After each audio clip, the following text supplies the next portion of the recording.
Boa noite, Brasil. Estamos começando mais um Direto de Brasília, que é o jornalismo levado a sério. Olá, Campbell. Olá, Voit.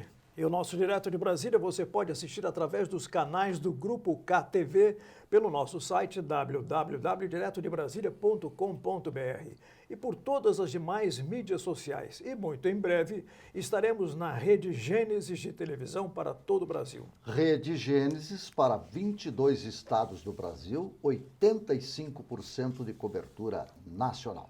Mas vamos agora conferir como está o tempo aqui em Brasília. Informações do Instituto Nacional de Meteorologia.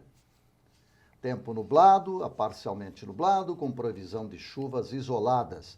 A temperatura mínima foi de 17 graus e a máxima fica em torno de 28 graus. A umidade relativa do ar varia de 45% a 95%. Vamos ver então o que circula hoje nas mídias e também nos jornais.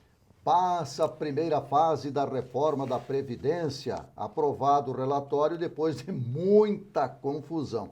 Centrão foi fundamental. O relatório só foi aprovado após acordo com o Centrão e o governo aceitando retirar pelo menos 4 pontos polêmicos. O presidente da Câmara, Rodrigo Maia, se empenhou para a aprovação da matéria e anunciou também que espera que as lideranças dos partidos apresentem logo os nomes que deverão compor a comissão especial.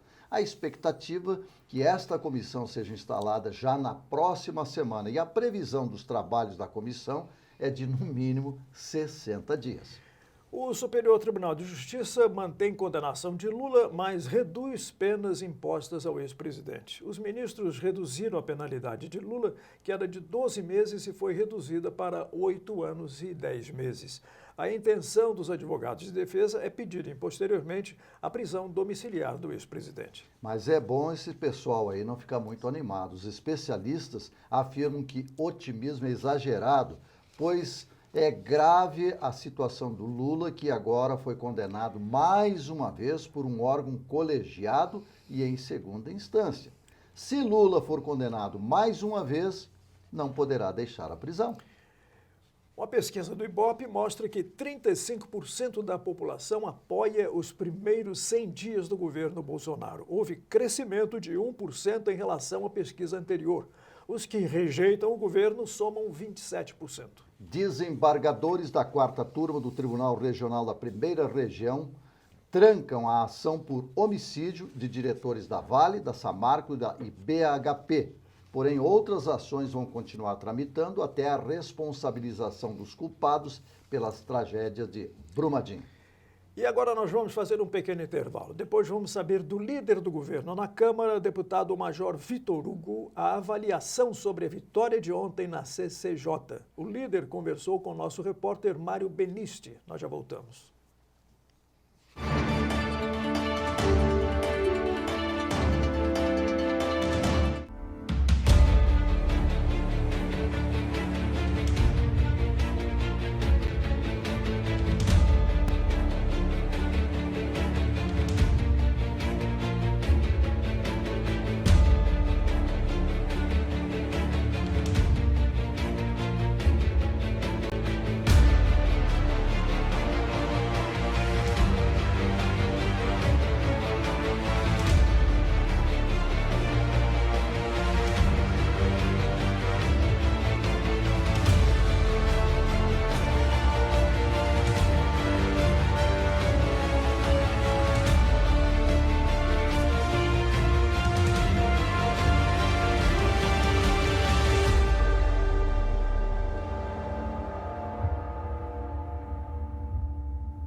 estamos voltando com o nosso Direto de Brasília, que agora está um pouquinho modificado. Primeiro, vamos à nossa matéria com o repórter Mário Benício.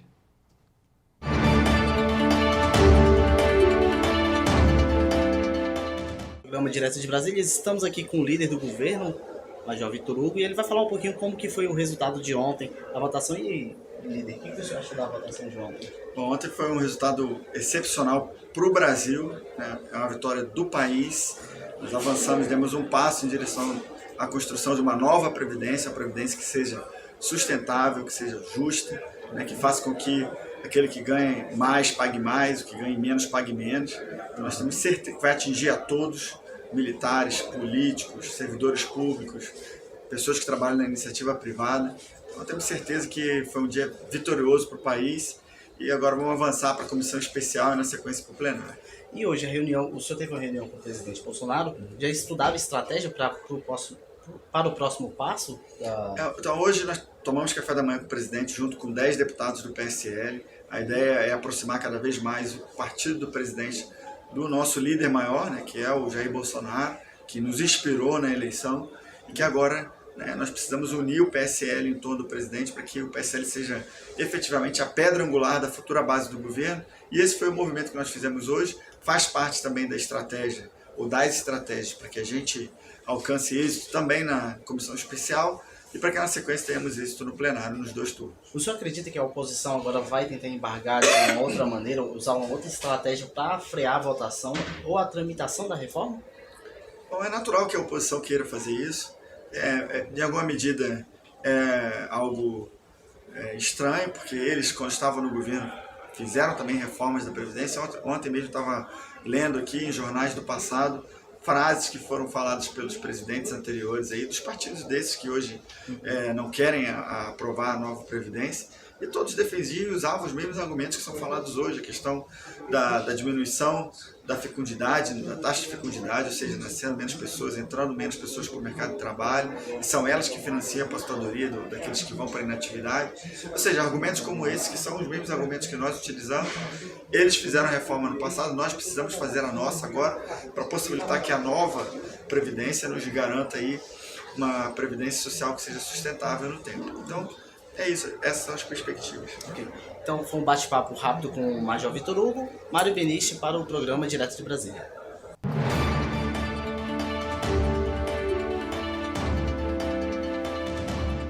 Conforme nós já anunciamos, o Direto de Brasília ele está um pouquinho modificado. Nós vamos ter aqui quadros explicativos e educativos. E um deles vai lhe ajudar a resolver dúvidas jurídicas, direitos civis e do cidadão. Na dúvida, você vai perguntar, isto pode, Newton? E o advogado Newton Lins vai responder. Hoje ele está aqui para nos dizer se o Tribunal de Contas da União pode ou não cobrar ou fiscalizar a Ordem dos Advogados do Brasil. Isto pode, Newton? Isso não pode, não é? Ótimo. Eu acho que isso não pode. Isso é um contrassenso. Isso decorre naturalmente de um vício já antigo, de uma peleja antiga da OAB com o Tribunal de Contas da União. Então, Voit, essa peleja não pode acontecer. A OAB é um órgão que tem como alma a sua independência. E o que ocorre é a tentativa de matar essa independência da OAB sob o argumento de que a OAB seria uma autarquia. Nós sabemos, né, e o leitor no interior sabe disso, você que está aí no interior, você que está em todas as áreas do Brasil, o advogado é aquele que está próximo às pessoas, conhece a intimidade dos problemas da cidade. A OAB é um órgão que existe desde 1930, né, formalmente, e hoje o Tribunal de Contas, que também tem um papel fundamental e essencial para as contas, ele tenta retirar essa independência da OAB. Mas essa briga, viu, Voit, é antiga. Essa briga aí vem desde épocas em que a OAB, em certa ocasião, questionou o Tribunal de Contas em decorrência de uma norma que o Tribunal de Contas expediu que permitia ao Tribunal de Contas, aos ministros, emitirem bilhetes aéreos, passagens aéreas. E imagine você, Voit, se é que me permite falar Voit, porque Voit Schumas é muito comprido esse nome. Mas, Voit, essas passagens aéreas, imagine você que a OAB foi contra isso naquela ocasião, porque o Tribunal de Contas não seria obrigado a dizer para onde seriam os bilhetes aéreos. Isso sim é uma falta de transparência. Agora, a OAB conta hoje com aproximadamente 1.200.000 advogados. Você sabe, não são 1.200.000 pessoas sem habilitação, sem capacidade e discernimento para julgar suas próprias contas. A OAB conta com um conselho para julgar suas contas de 27 conselheiros, Campbell. São 27 conselheiros num conselho da OAB que julgam as contas da OAB. A OAB conta com 1.200.000 advogados que estão atentos aonde são investidos os recursos que ele próprio contribui. O advogado lá no interior, aquele advogado que a gente procura quando a gente tem um problema, todo mundo um dia precisa de um advogado. Então, esse advogado, ele para trabalhar, ele tem que pagar a sua contribuição Então, mensal. isso não pode. Isso não pode, Voit. Então, isso tá não certo. pode. Agora, outras questões que vocês vão precisar resolver, nós vamos trazer o Newton Lins aqui e ele vai resolver essa questão. Nós vamos ter mais vezes aqui, no mínimo uma vez por semana, depois nós vamos dar o e-mail do Newton Lins, o e-mail do Direto de Brasília, e aí nós vamos conseguir que você resolva os seus problemas. Por exemplo, pode cobrar isso, não pode? As telefônicas são sempre as que mais importunam o cidadão brasileiro. Então é por isso que nós vamos precisar de perguntar. Isto pode, Newton? Obrigado, Newton Lins. E agora nós vamos fazer um tempinho para o Newton sair do nosso set e vamos falar da chuva, das enxurradas que afetaram Brasília principalmente, não é, Campbell? Pois é, a população de Brasília não está muito acostumada com enxurradas. Chuvas que derrubam árvores, arrastam carros. A água, que é uma solução, acabou se tornando um problema, um grande problema. Nós estamos recebendo hoje, aqui no Direto de Brasília, o Dr. Jorge Werneck. O Jorge Werneck é o diretor da DASA, a Agência de Águas de Brasília, e tem um currículo extenso, o Dr. Jorge. Né? Ele é especialista... E ele está pegando agora uma época diferenciada, não é, Campo? Porque Brasília viveu épocas de seca e agora deu uma enxurrada aqui que ninguém estava esperando, né? O doutor Newton, né? Dr. Jorge Werneck é doutor em Tecnologia Ambiental e Recursos Hídricos pela Universidade de Brasília e autor também de livros. Opa, não sabíamos dessa. Mas vamos lá então, doutor Jorge. O Brasília sempre viveu a questão da seca. Agora veio uma enxurrada. A que o senhor atribui essas mudanças do clima? O que a DASA pensa a respeito disso? Primeiro é importante dizer que no Distrito Federal, assim como no Cerrado, nós temos duas épocas bastante bem definidas, uma época seca, uma época de chuva. Durante a época de chuva também temos os veranicos, aqueles períodos sem chuva durante o período onde deveria ser chuva. Esse ano mesmo nós tivemos 25 dias no mês de janeiro sem chuva e agora estamos tendo algumas chuvas intensas nesse final de estação que realmente tem gerado alguns problemas para a população. É até, contraditório, porque há um ano atrás nós estávamos rezando por chuva para encher nossos reservatórios. Hoje nós estamos com nossos reservatórios, bem, né, em relação... Nós passamos aí 2 anos com crise hídrica por conta de falta d'água e agora nós estamos convivendo com um período de algumas chuvas intensas, mesmo que os valores, os totais precipitados, em alguns casos não sejam muito grandes, mas um tempo muito curto está caindo muita água. e, claro, o processo de impermeabilização do solo, uso e ocupação, algumas obras têm trazido esse tipo de problema, essas enchentes e inundações aqui para a cidade. Doutor Werneck, a DASA é uma agência reguladora, né? Ela é diferente porque ela inclui aqui a responsabilidade dos municípios e, ao mesmo tempo, do Estado, né? Inclusive, regula as ações da própria CAESB, né? Sim, exato. Assim, na questão da crise hídrica, por exemplo, a interação da ADASA com o CAESB e também com a área agrícola dentro do Distrito Federal, a SEAGRA e a Emater principalmente, teve que ser muito grande. Obviamente, todo o governo teve uma participação, várias instituições, mas essa relação com a CAESB, a ADASA, além de ser órgão gestor de recursos hídricos, também é regulador dos serviços Sim. de água e esgoto, e não só de água e esgoto, mas das 4 vertentes do saneamento: água e esgoto, drenagem e também resíduos sólidos. Então, nós regulamos a SLU, regulamos a CAESB, e aí, infelizmente, na área de drenagem, nós ainda não temos um contrato de concessão com a Nova Cap ou alguma instituição que possa assumir de fato. Enchentes, então, são um problema nisso aí, né? As enchentes acabam sendo um problema nisso aí. A gente precisa ter um órgão mais bem estruturado e que seja efetivamente regulado para que a gente possa evoluir, né? Claro, com garantia de recurso, garantia de uma estabilidade para que possa executar essas obras ao longo do tempo. Lembrando que Brasília cresce numa velocidade muito rápida e muitas vezes de forma irregular, o que acaba agravando esse problema das cheias. No domingo, a coisa aqui foi complicada. Arrastou carros aqui no plano piloto. O pessoal de fora de Brasília nem imagina o que foi esta cidade, o caos, no dia do aniversário da cidade. Agora, um outro assunto que o senhor tocou de leve é a questão do esgoto em Brasília e em qualquer cidade do Brasil. O Brasil ainda é muito carente neste setor. A ADASA está pensando em ampliação, como é que ela pretende agir, parceria público-privada? Na verdade, a ADASA é o órgão regulador, né? Sim. Então, essa decisão sobre parcerias público e privada, na verdade, não cabe à ADASA, cabe sim a regular, caso elas aconteçam, da mesma forma que ela regula a CAESB, regularia qualquer outro operador do sistema de água e esgoto dentro do Distrito Federal.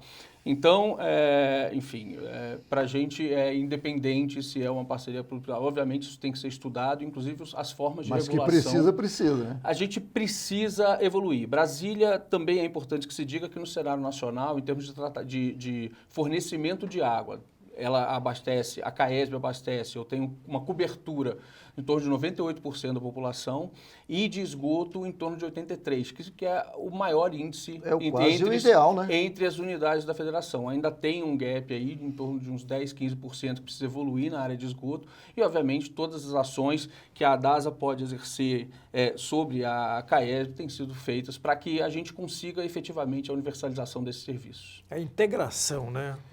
O sistema não está integrado, né? O sistema aí, de esgoto tem algumas áreas, claro, como a gente tem, e é sabido isso, que nós temos um processo de ocupação do Distrito Federal, muitas vezes de ocupação irregular.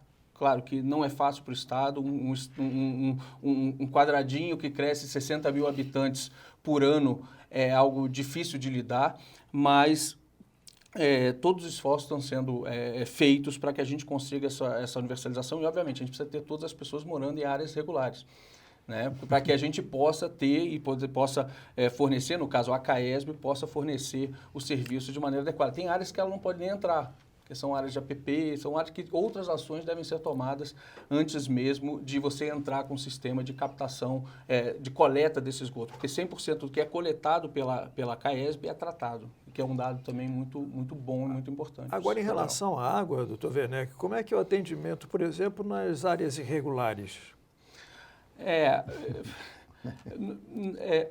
Muitas vezes, assim, a CAESB, ela... Bom, primeiro tem a questão da água como direito humano e as pessoas precisam de água para sobreviver. Então, há uma discussão, né, e em algumas áreas a CAESB não pode entrar.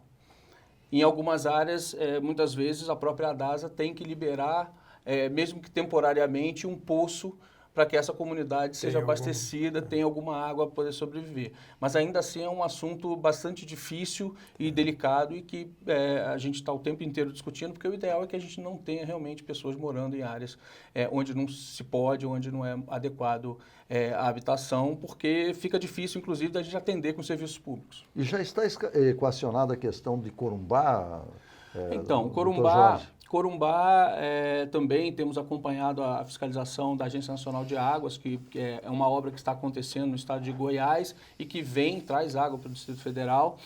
Vai ser mais uma importante fonte de água para abastecimento da nossa população urbana e se espera que ainda esse ano ela entre em operação. Ainda existem, em termos de obra, a coisa está andando bem, ainda existe alguma coisa de algumas áreas que precisam passar com os equipamentos para poder chegar a essa Essas água. obras de Corumbá é uma parceria dos dois estados. É uma né? parceria entre a Saneago e a CAESB, entre o governo do Distrito Federal e o governo de Goiás, que está em andamento. Teve alguns problemas, alguns entraves, mas até durante a crise hídrica teve toda uma articulação para que isso se desenrolasse e para que as obras seguissem, e elas têm seguido. Então, a gente espera que esse ano ainda isso entre em operação lá, mas lembrando que isso é uma ação e uma obra da CAESB com a Saneago, as duas têm tocado esse Mas que a investimento. DASA está de olho. A né? DASA está de olho, está acompanhando para e passo, junto também com o órgão federal, porque envolve dois estados Sim. também, para que a gente efetivamente tenha essa água chegando aqui.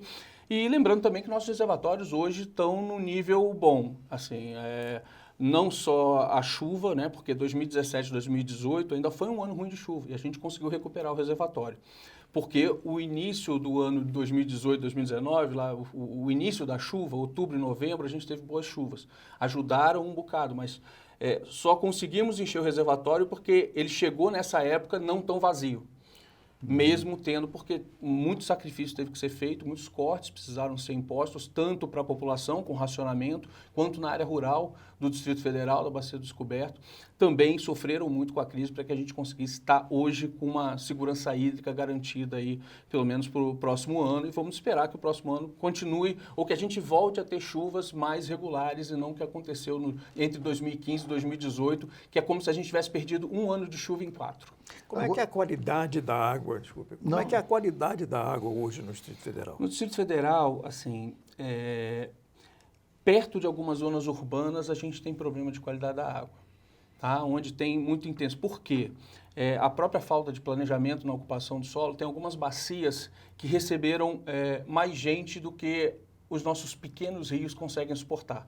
Mesmo que a gente trate todo o esgoto da melhor forma possível, alguns dos nossos rios acabam sendo sacrificados. E Brasília, já comentei, que é um exemplo na questão de tratamento de esgoto, mesmo em estações com tratamento terciário, que é um tratamento já avançado, quando você pega aquela carga de efluente tratado e joga em determinados cursos d'água, que são pequenos, a qualidade da água fica um pouco deteriorada. Mas, assim, mais uma vez, os trabalhos têm sido feitos para melhorar ainda mais todos esses tratamentos, ver outros pontos de lançamento, mas, mais uma vez, culpa da ocupação sem um planejamento adequado em tempos passados. Doutor Werneck, e as águas, por exemplo, bombeadas dos rios, como é que a qualidade também chega? Como é que essas águas dos rios chegam? Elas têm alguma qualidade? A nossa água bruta, assim, se você pegar uma área natural do Cerrado, ela é muito pura, porque nosso solo é pobre. Então, quando a água vai de forma natural, é uma água que é também muito pobre, ou seja, muito pura, sem muitos nutrientes, né? O que acontece é quando vão tendo os usos antrópicos, né, seja na área urbana, seja na área rural, essa água vai piorando um pouquinho. Na área rural, a gente não tem encontrado muitos problemas aqui na água do Distrito Federal. Na água perto das zonas urbanas, né, quando você está logo abaixo da cidade, você tem um trecho em que parte do rio pode ter um certo comprometimento durante alguns períodos. Quando você fala de problema e comprometimento, o que são sedimentações? Não, sedimento a gente não tem muito aqui no Distrito Federal. A característica dos nossos rios é que o sedimento vem com os picos da chuva, com essas cheias. Sei. Na hora que elas vêm, você realmente aí tem vem. picos muito grandes, mas pouco tempo depois essa água fica de uma cor, né, considerando a questão do sedimento, adequada. A preocupação um pouco maior é com qualidade mesmo, aí fósforo, coliformes e outras coisas.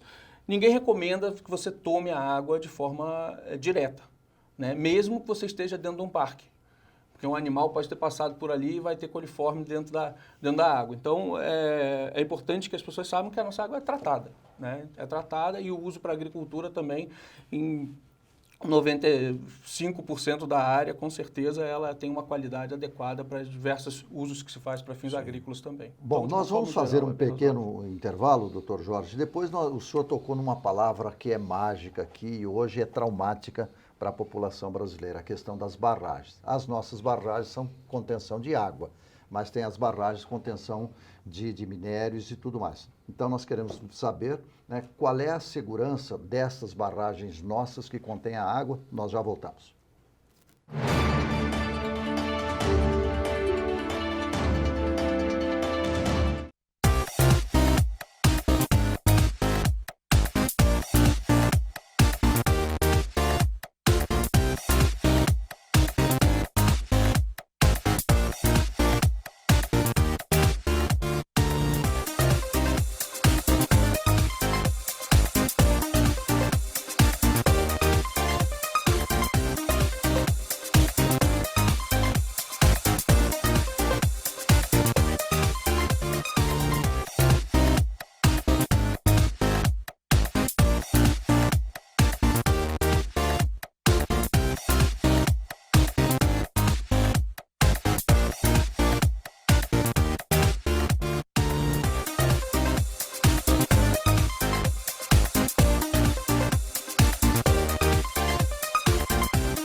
Estamos recebendo hoje aqui no Direto de Brasília o Dr. Jorge Werneck, diretor da Agência de Águas de Brasília, a DASA.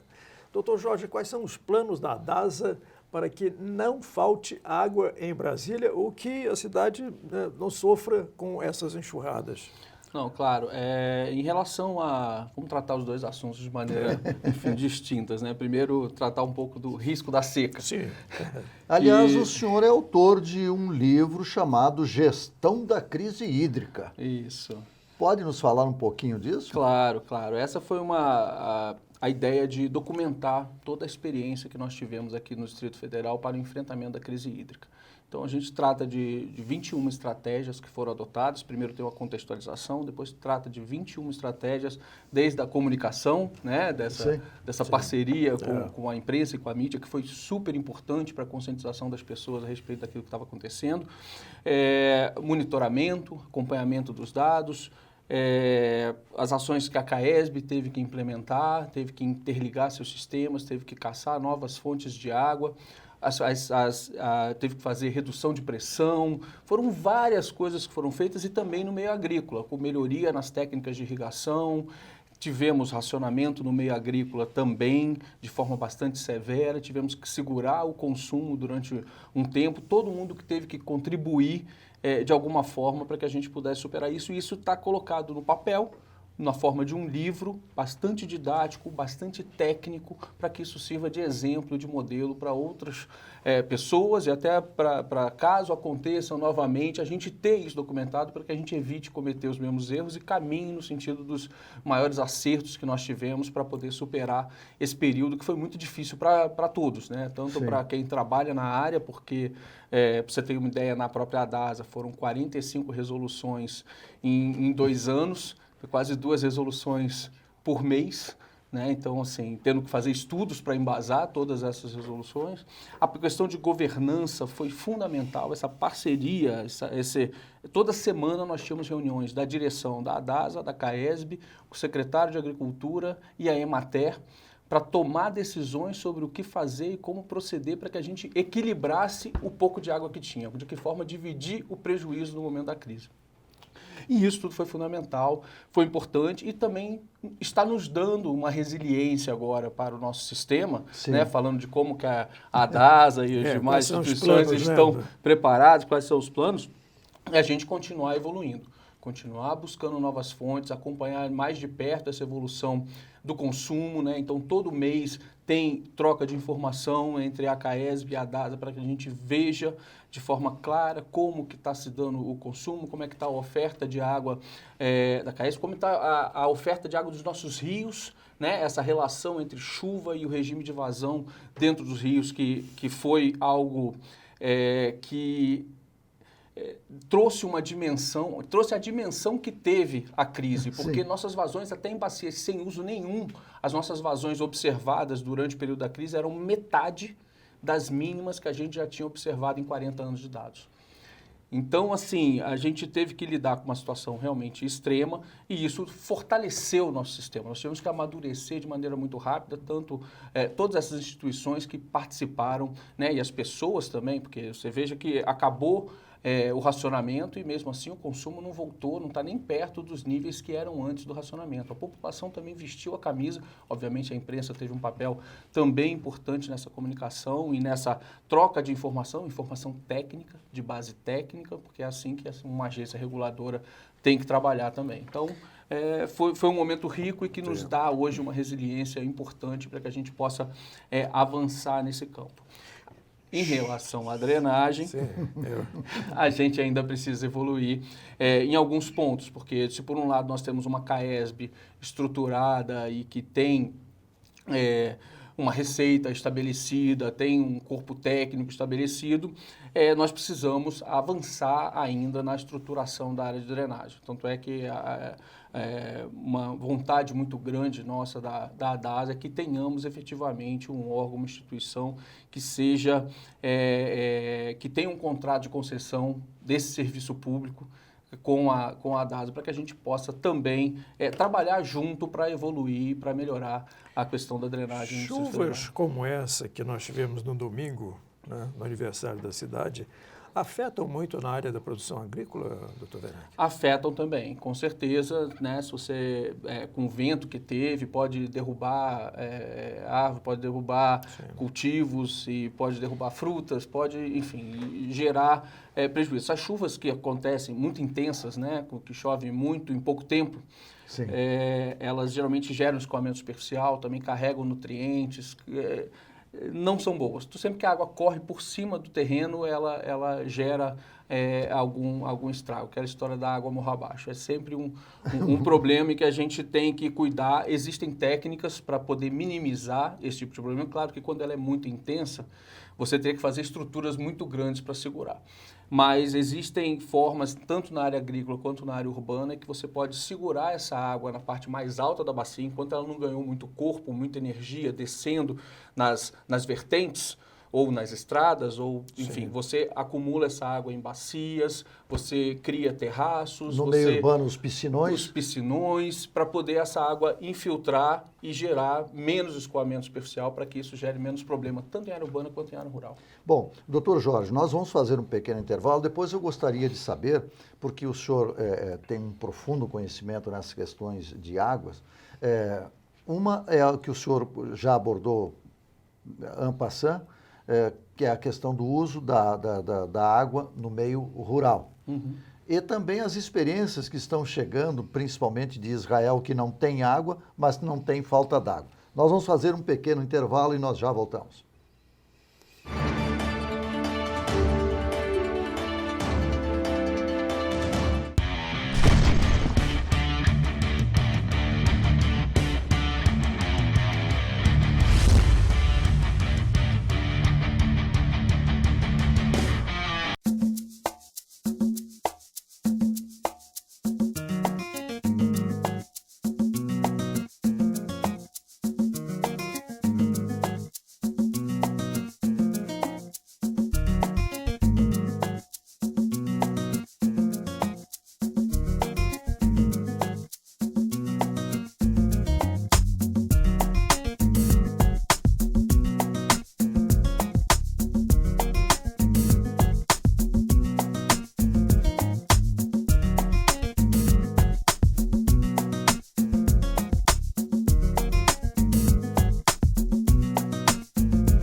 antes de nós continuarmos com a nossa entrevista com o Dr. Jorge Werneck, falando sobre água, nós vamos novamente introduzir as novidades do Direto de Brasília. E aqui você vai aprender de quase tudo. Uma delas é economia doméstica, educação financeira. E é o professor Leonardo quem vai trazer estas informações agora aqui no Direto de Brasília.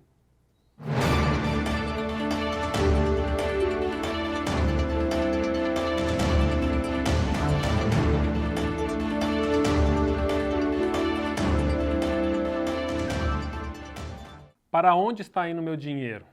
Quando a Carol, minha esposa, e eu estávamos empreendendo e a gente decidiu dar um jeito na nossa vida financeira, foi essa uma das várias perguntas que a gente se fazia. Para onde está indo meu dinheiro? Eu não era tão organizado financeiramente. Na verdade, eu não era organizado financeiramente. Ela já tinha uma certa organização. Mas eu não sabia, por exemplo, quanto eu receberia no próximo mês. E o meu pensamento é, nossa, eu trabalho tanto, eu trabalho 10 horas por dia, eu tinha a percepção de não comprar nada supérfluo, mas eu não sabia para onde está indo o meu dinheiro. A minha pergunta era, será que era isso mesmo? Será que é isso mesmo? Qual foi a virada?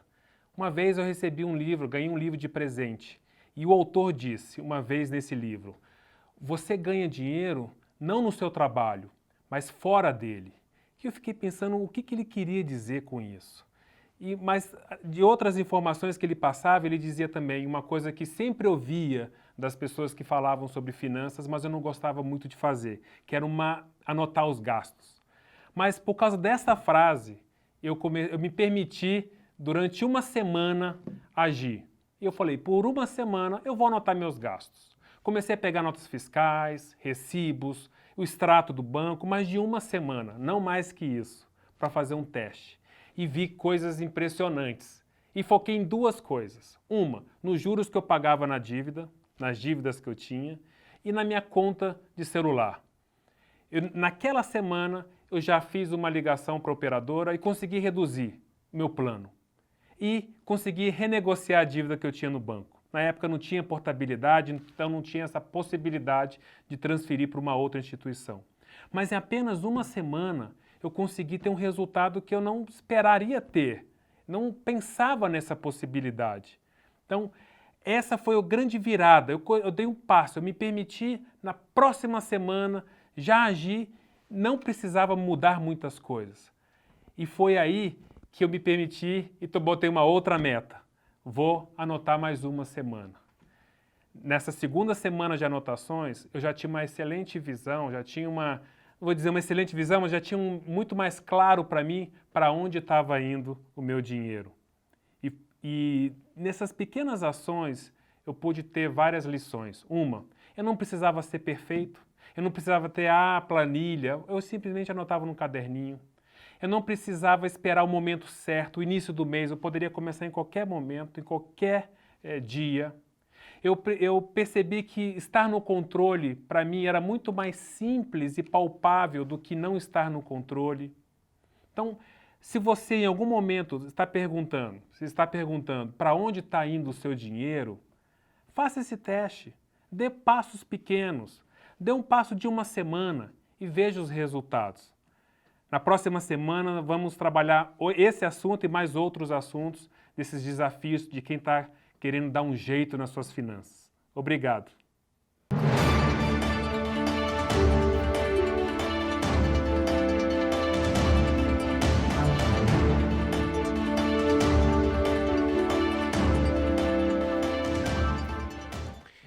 E nós vamos continuar repercutindo a votação da reforma da Previdência na Câmara. O nosso repórter Mário Benites conversou com o líder do governo na Câmara, o deputado Major Vitor Hugo. Ele conversou com o Vitor Hugo, a matéria que a gente colocou há pouco aí, e também conversou com outro deputado lá que está trabalhando no sentido de que esta matéria, esta reforma da Previdência, tenha segmento rápido, porque é do que o Brasil precisa. Vamos ver, Mário.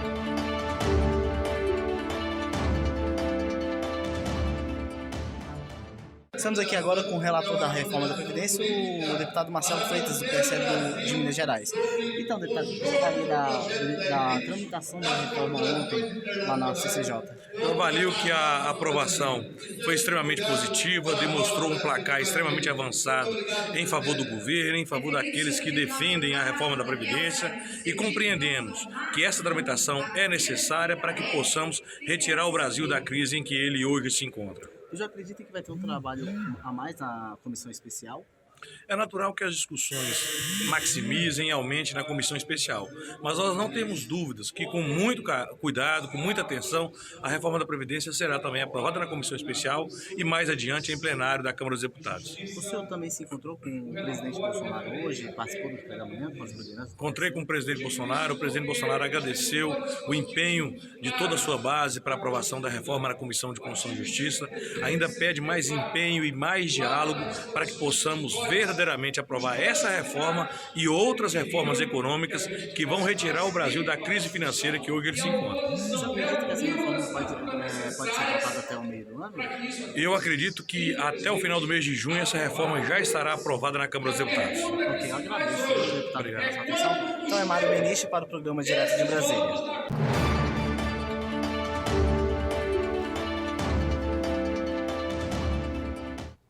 E diariamente você vai ter o Direto de Brasília acompanhando todos os acontecimentos lá no Congresso Nacional, também no Palácio do Planalto, lá no Judiciário e em toda a esplanada dos ministérios, para que você saiba que realmente Brasília tem uma vida própria e decisiva para o país. E nós vamos continuar agora a nossa entrevista com o Dr. Jorge Werneck, da ADASA, um dos seus diretores, tem uma experiência muito grande, e aí é que eu gostaria de saber.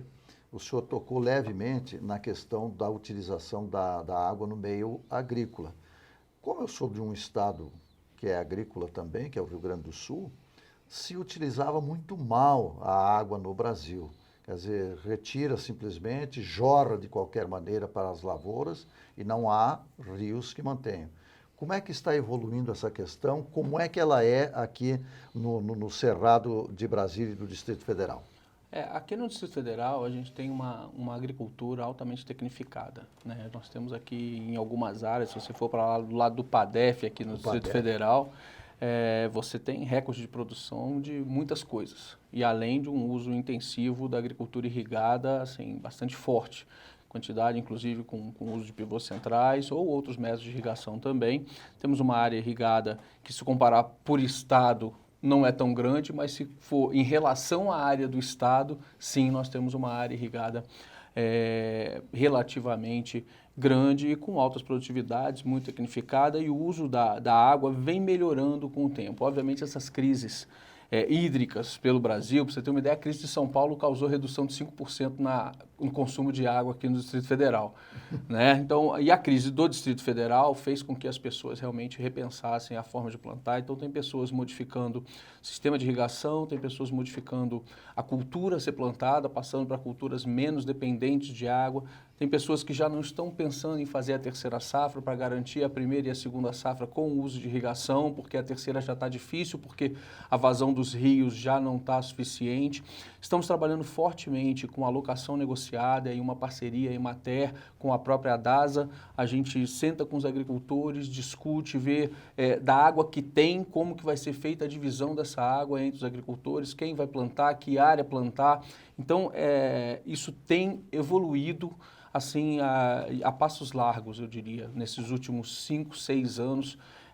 E hoje nós temos uma maturidade, para você ter uma ideia, teve um lugar do Distrito Federal onde temos uma agricultura empresarial mais forte, que é na região do PADEF, que os próprios agricultores se organizaram para montar um sistema em que cada um pode ver quem está com o pivô ligado, pela internet, utilizando dados de satélite, alta tecnologia, para que se possa fazer, inclusive, uma autogestão. Quer dizer, a gente define pela DASA um limite de água que tem que ter no rio e eles fazem uma gestão entre eles para poder garantir que aquela água estará passando ali, para que eles possam otimizar a produção para cima. Isso são fatos assim que realmente, para quem milita na área, são muito importantes ver esse nível de conscientização e de ação dos próprios produtores. O produtor à distância controla, né, o consumo, pode controlar o dele e dos vizinhos.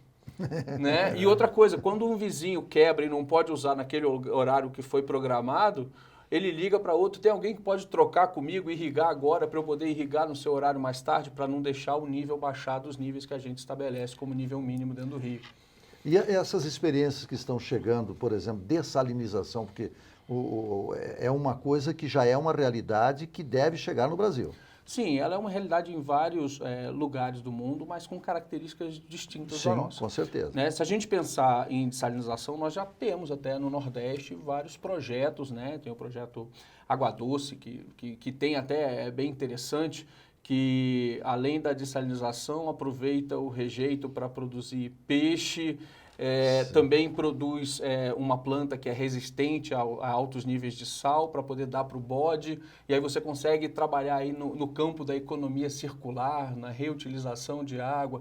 São projetos assim muito ricos, mas obviamente a experiência de Israel, como de alguns outros lugares do mundo que tem muita escassez hídrica, que tem problema de alta salinidade na água, como é o caso de algumas regiões do Nordeste brasileiro, são muito ricas e eu acho que são muito bem-vindas. Se a gente puder ainda evoluir do que a gente já faz, é óbvio que temos que utilizar, porque a tecnologia está aí para ser usada e usada de forma pensada, racional e que isso gere benefício para quem está na ponta lá do outro lado. E tecnologias que eles possam se apropriar, para que não fique independente para sempre do governo, porque se depois muda o programa, a coisa acaba. Esse é um outro ponto que eu acho bastante importante de ser levantado. Mas não é a nossa realidade aqui no Distrito Federal trabalhar com dessalinização. Sim. Reuso a gente já começa. Na própria crise, as pessoas fizeram reuso, né? E a DASA acabou de regulamentar, fazer uma regulamentação estabelecendo diretrizes para que as pessoas façam direito, para que elas não corram risco, porque, por exemplo, se é aproveitamento de água de chuva,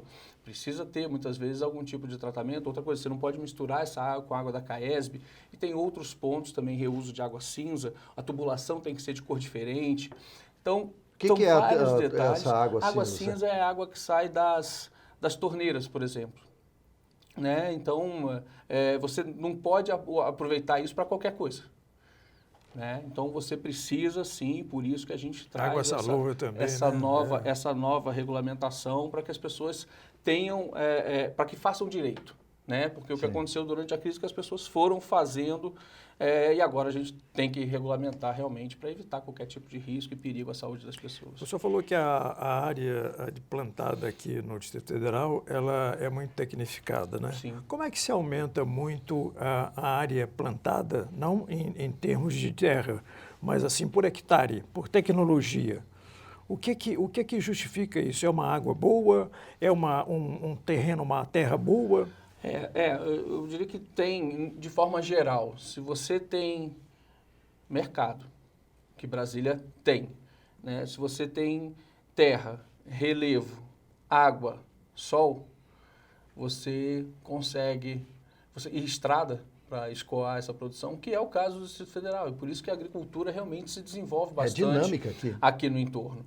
Né? Então, o que está acontecendo hoje é que nós temos restrições hídricas. Em alguns lugares nós já não estamos dando mais outorga. A DASA não pode dar mais outorga porque não tem água. Se eu der mais outorga, eu vou aumentar meu problema de conflito pelo uso da água. Então, isso tudo é medido, monitorado, acompanhado. Tem outorga, as pessoas têm direito de uso pelo uso da água, né? Não é que a pessoa é dona da água, não. Ela tem direito de uso de um bem público. Para perfurar um poço precisa de autorização? Precisa de autorização. Precisa de autorização, precisa de outorga, precisa hidrometrar. A gente está agora lançando uma nova resolução para hidrometração de todos os usos da água, para que a gente saiba quanto que as pessoas estão consumindo, porque uma coisa é o que a pessoa declara na outorga. Outra coisa é o que está sendo efetivamente consumido. E a gente, para fazer gestão, e a crise também nos mostrou, foi mais uma das experiências que nós tivemos, a gente precisa saber quanto que as pessoas efetivamente utilizam de água para que a gente possa até dizer, agora você vai ter que usar 10% a menos, 20% a menos. Só por imagem de satélite a gente não consegue fazer isso. E quando a gente vê reclamação de moradores em função da aferição do consumo de água nas residências. Enfim, é algo que a pessoa tem que reclamar se tiver qualquer dúvida, né? E aí a CAESB é a primeira a receber essa reclamação. Se tiver qualquer problema, essa reclamação pode chegar até a DASA, que a gente vai verificar se os procedimentos estão sendo feitos de maneira adequada para poder tomar as ações e corrigir eventuais erros que aconteçam. Agora, o uso da água é uma questão muito séria, né? Porque se não houver uma conscientização, como houve na época da crise, mas não é só na crise que a gente tem que usar racionalmente a água. E a gente continua assistindo o pessoal lavando calçada, lavando carro com água corrente. A DASA pensa em fazer campanhas de conscientização ou isso cabe à CAESB? Não, aos dois. Aos dois. A gente da hidrologia costuma dizer que a memória hidrológica do povo é muito curta. Né? Acontece uma seca, começa a chover, a pessoa acha que a crise já se resolveu. Nós agora estamos num período de chuva ainda e a nossa maior preocupação agora é que o solo realmente possa se reabastecer de água, que é o nosso principal reservatório, para que as vazões no período seco, porque a gente fica 5, 6 meses sem chuva. E quem abastece nossos rios e nossos reservatórios é essa água que infiltrou no solo. Então, nós estamos com toda essa preocupação e acompanhando isso, nós temos postos de monitoramento, nós temos monitoramento de chuva, monitoramento de vazão, monitoramento de qualidade da água, para que a gente possa garantir que o sistema, e agora estamos reforçando, porque da CAESB a gente conhece tudo que ela capta, dos grandes agricultores a gente conhece também tudo que eles captam, e agora a gente precisa conhecer um pouco mais de alguns agricultores, de alguns grupos de agricultores, sobre o que eles captam também, para que a gente possa ter esse conjunto de dados em mãos para poder dizer, beleza, pode usar, você pode investir, você pode aumentar a sua área, ou você não pode aumentar a sua área, porque senão pode dar problema. E a gente vai acompanhando isso passo a passo, para poder fazer efetivamente a gestão e uma gestão boa, para que a gente não tenha mais crise. O senhor vem, é diretor da DASA hoje, mas o senhor vem da Embrapa Cerrados, né, na superintendência. Como é que é a Embrapa Cerrados no Distrito Federal? Como é que é o desenvolvimento dela? Nós temos várias Embrapas aqui no Distrito Federal, na verdade, né? Enfim, são várias áreas, né? São várias áreas, né? A Embrapa Cerrados é uma delas, tem a Embrapa Hortaliça, tem a Embrapa Sede, tem o Centro de Genética e Biotecnologia, tem a Embrapa Café, são várias Embrapas desenvolvendo pesquisas não só locais, no caso da Embrapa Cerrados é um centro ecorregional, mas tem centros de produtos, enfim, nós temos quase 50 centros, né? A Embrapa está fazendo 46 anos esses dias agora, né? Enfim, é uma empresa realmente um orgulho para todos, né? E orgulho para nós também, que somos oriundos da Embrapa. Eu diria que o Distrito Federal é uma área de laboratório para em termos de número de doutores por metro quadrado, eu diria que o Distrito Federal está bem servido. E de braços operários, estamos bem servidos também, não?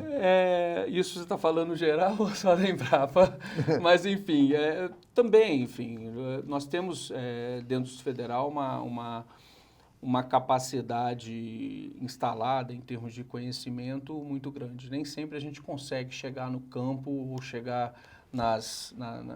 não só no campo, como nas técnicas e nas práticas das cidades também, de forma 100% adequada, mas o esforço tem que continuar sendo feito e as campanhas têm que continuar para que todos possam adotar as boas práticas e fazer a coisa direito. Como descreve aqui a sua assessoria, a Mariana da sua assessoria, que o maior desafio da DASA agora é trazer toda essa bagagem técnica para a gestão dos recursos hídricos no Distrito Federal.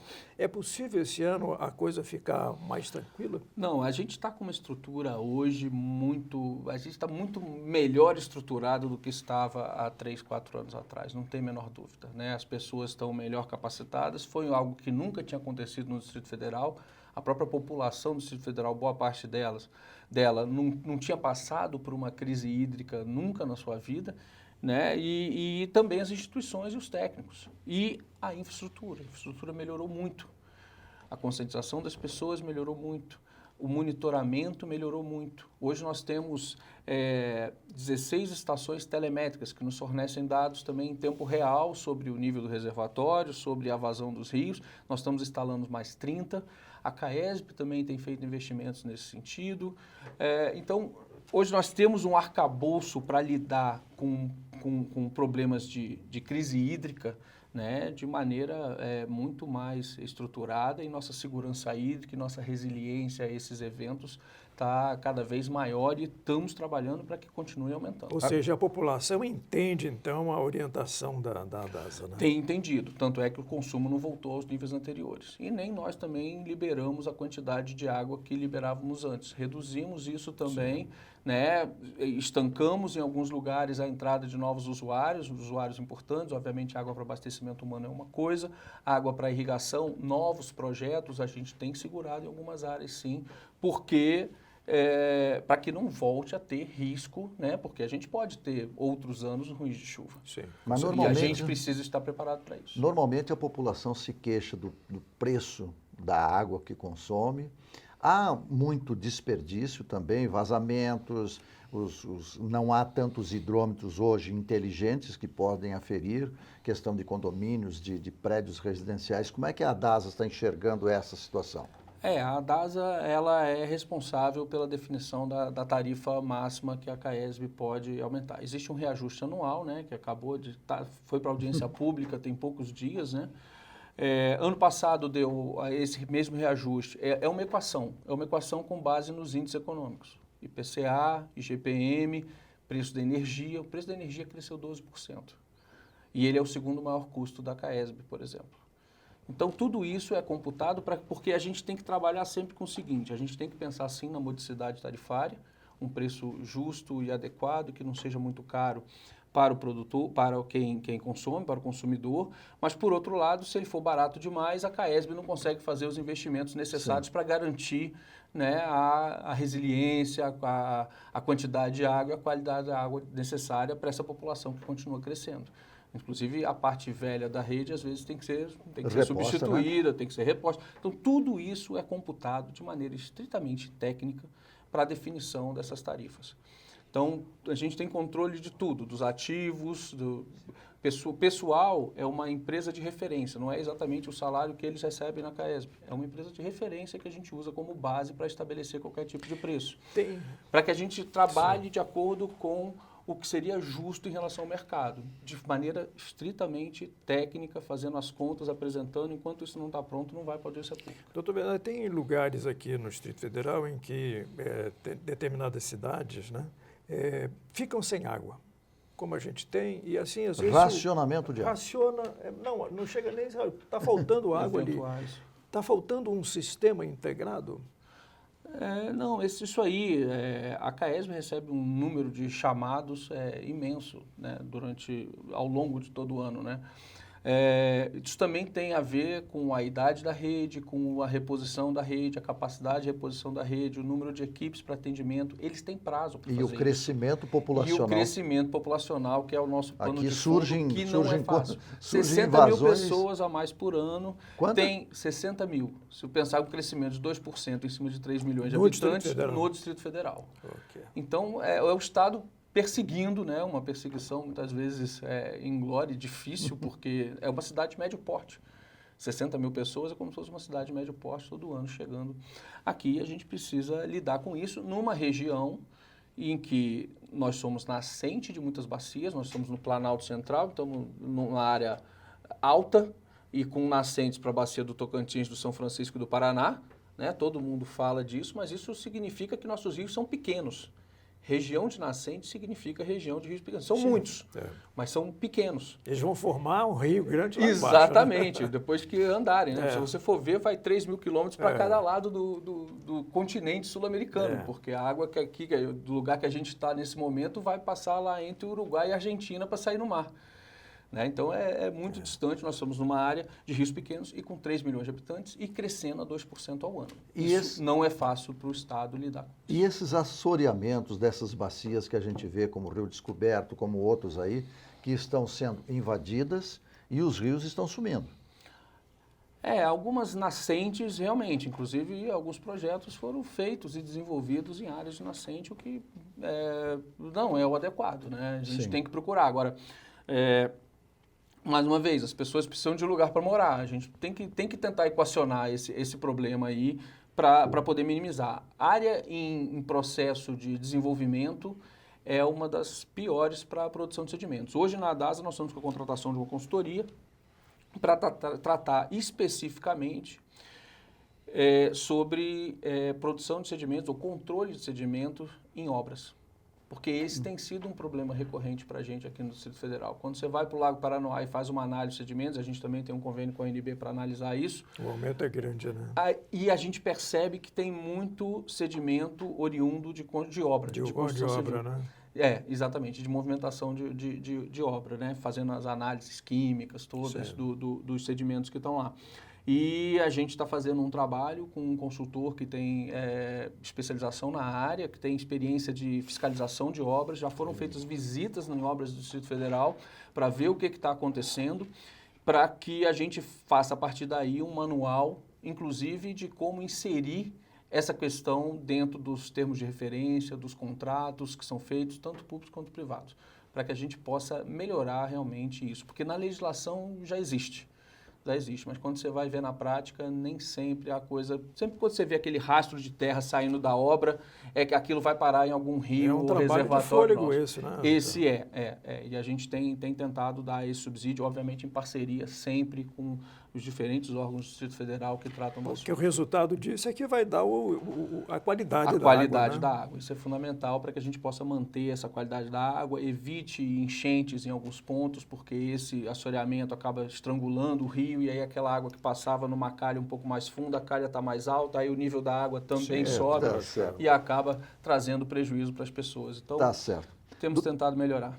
Com certeza. E nós confiamos no seu trabalho, no trabalho da DASA, porque este também tem que ser um princípio. Nós temos que confiar na capacidade, na inteligência e na boa vontade das pessoas em executarem sempre um bom trabalho. E a DASA aqui em Brasília é um exemplo deste tipo de trabalho. Dr. Jorge Werneck, muito obrigado pela sua presença aqui, obrigado à sua assessoria aí, que foi muito gentil, muito atenciosa com o nosso Direto de Brasília, e sucesso no seu trabalho aí.